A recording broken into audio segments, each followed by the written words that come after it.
अस्सलाम वालेकुम। आज मैं आप लोगों से एक बहुत ही ज़रूरी और इम्पॉर्टेंट टॉपिक पे बात करूंगा। जैसे कि बहुत से लोग ये सवाल करते हैं कि बैरिया टाउन कराची में इन्वेस्टमेंट करना सेफ़ है या नहीं है, आया यहाँ पे इन्वेस्टमेंट करनी चाहिए या नहीं करनी चाहिए। तो आए चलें वीडियो को शुरू करते हैं। बहुत से लोग मुझसे सवाल करते हैं और अक्सर यही सवाल आता है कि बैरिया टाउन कराची में इन्वेस्टमेंट करना सेफ़ है या नहीं है, या हमने जो इन्वेस्टमेंट की हुई है पहले से वो सेफ़ जोन में मौजूद है कि नहीं है। तो मैंने पहले भी काफ़ी दफ़ा इस टॉपिक पे वीडियो बनाई है और आज भी दोबारा से इस दफ़ा बना रहा हूँ कि जो 16,896 एकड़ पे मौजूद लैंड है वो बैरिया टाउन कराची की बिल्कुल सेफ़ लैंड है। अगर आप लोगों की इन्वेस्टमेंट वहाँ पे हुई है, भले वो प्लॉट्स हों, अपार्टमेंट्स हों, विला हो, कमर्शियल चीज़ हो या रेजिडेंशियल हो, तो वो तमाम चीज़ें 16,896 एकड़ में जो मौजूद हैं वो तमाम चीज़ें सेफ़ हैं।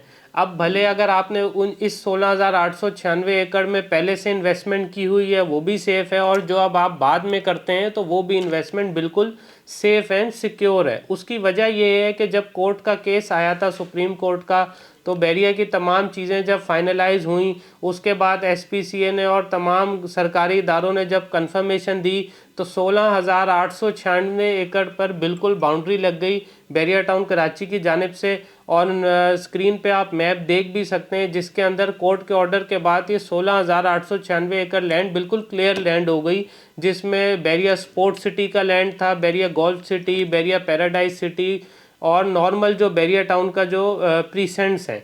तो ये तमाम प्रीसेंट्स जो हैं जहाँ पे डेवलपमेंट हुई है, जो रेजिडेंशियल हैं, कमर्शियल हैं या प्राइवेट आप लोगों ने प्रोजेक्ट्स में इन्वेस्टमेंट की हुई हैं, या बैरिया के प्रोजेक्ट्स में, अपार्टमेंट में, विला में, प्लॉट्स में, तो ये तमाम एरिया बिल्कुल सेफ़ लैंड कंसिडर किया जाएगा। भले बाद में कोई भी चीज़ हो जाती है लेकिन ये एक सेफ़ एरिया का लैंड है। बस आप लोगों ने ये करना है कि यहाँ पे अपनी प्रॉपर्टीज़ को नॉर्मल ट्रांसफ़र जो हो चुकी हैं उनके पोजेशन यूटिलिटीज़ अप्लाई करके अलॉटमेंट लेटर के साथ उनको सेव करके रख लेना है, और जो चीज़ें हैं उनके पोजेशन ले लेने।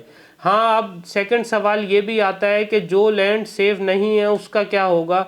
जिस तरीके से जो डिस्प्यूटेड प्रॉपर्टीज़ हैं या जो 16,896 एकड़ से बाहर लैंड मौजूद है, तो उन लोगों के लिए बेहतर मशवरा ये है कि या तो वो उन चीज़ों को स्विच करें, मर्जिंग के ऑप्शन में जाएं, या जितने लॉस में या जो भी करते हैं बेच दें, या फिर ये है कि थोड़ा लॉन्ग टाइम वेट एंड सी करें कि आने वाले टाइम में जो ऑर्डर्स आते हैं, जो चीज़ें होती हैं, उसके बाद क्या चीज़ें होती हैं। लेकिन अभी अगर आपसे मैं बात करूं तो जो 16,896 एकड़ का जो लैंड है वो बिल्कुल क्लियर लैंड है। वो एसबीसीए और सर्वे ऑफ पाकिस्तान की रिपोर्ट की जानिब से ये एरिया बिल्कुल बैरिया टाउन कराची का क्लियर करार दिया गया था। तो ये एक सेफ जोन का एरिया है, तो इसमें आप एज ए इन्वेस्टमेंट भी करते हैं तो अभी भी आपको कोई मसला नहीं है। और बाद में अगर जिन लोगों की चीज़ें पहले से यहाँ पे मौजूद हैं तो उनको पैनिक करने की ज़रूरत नहीं है, अपनी चीज़ें बेचने की ज़रूरत नहीं है, क्योंकि ये जो बैरिया टाउन कराची बना दिया गया है ये कहीं भी नहीं जाएगा।